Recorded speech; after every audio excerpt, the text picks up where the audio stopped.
Gonna go through these. This is so, why is it so crooked? All right. I'm just gonna go through these kind of quickly, so I'd like you to take out your work for numbers 1 through 7. Whatever I get through here, I'm gonna leave off, I'm gonna start with where I left off in the next period, okay? Everybody's paying attention and silent. Okay, so the first one says, what is the slope, which is always represented by the letter M. Now remember, this is a preview into the next chapter, so I know it was a little bit tricky, which is why I gave you all of the work and answers to use. What is the slope M of the graphed line? Now this is kind of funny. It is a horizontal line, right? So, it's 0. yeah, so the slope is actually 0. Think of it like this. I'm not going up or down, right? So there's no rise, there's just a run. So no matter what the run is, if there's no rise, whoo, okay, that was my exercise of the day. If there's no rise, the rise is always going to be 0.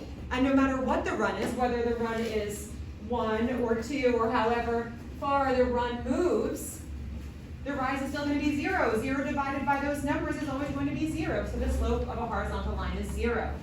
Number 2, what is the slope of the line that passes through the points shown in the table? Now, an XY table that gives you 4 points is wonderful. No packing up. But you don't, oh yes, you can pack up. I'm sorry. You can pack up. But you actually don't need all 4 of those points. You could use them if you wanted to double check, but you only need 2 of those points because the slope simply needs 2 points to fill into the slope formula. That looks like this.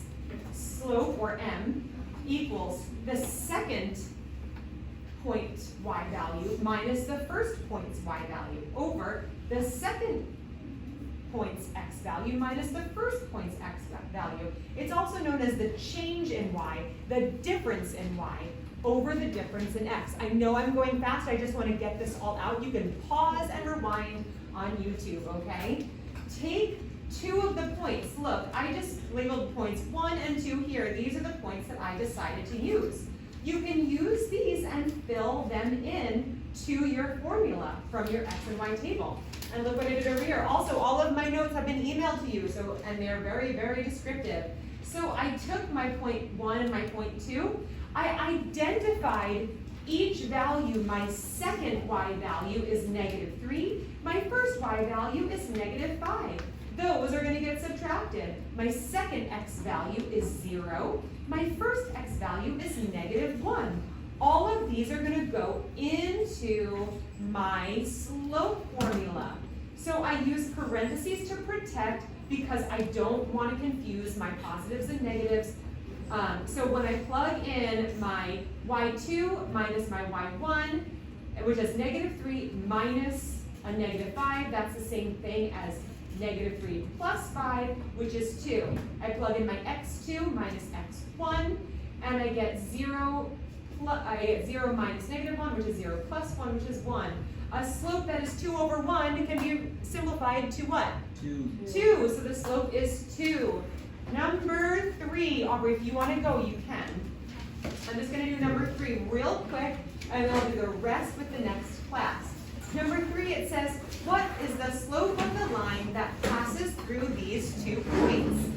Once again, you have 2 points, just plug them right into the slope formula. So look, I even wrote, do the same thing as number 2, but instead of an x and y table with all of those points, they just give you 2 points.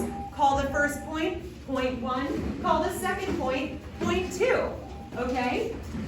So then I identify, you don't have to do this, but I identify all of my values here for my y's and my x's.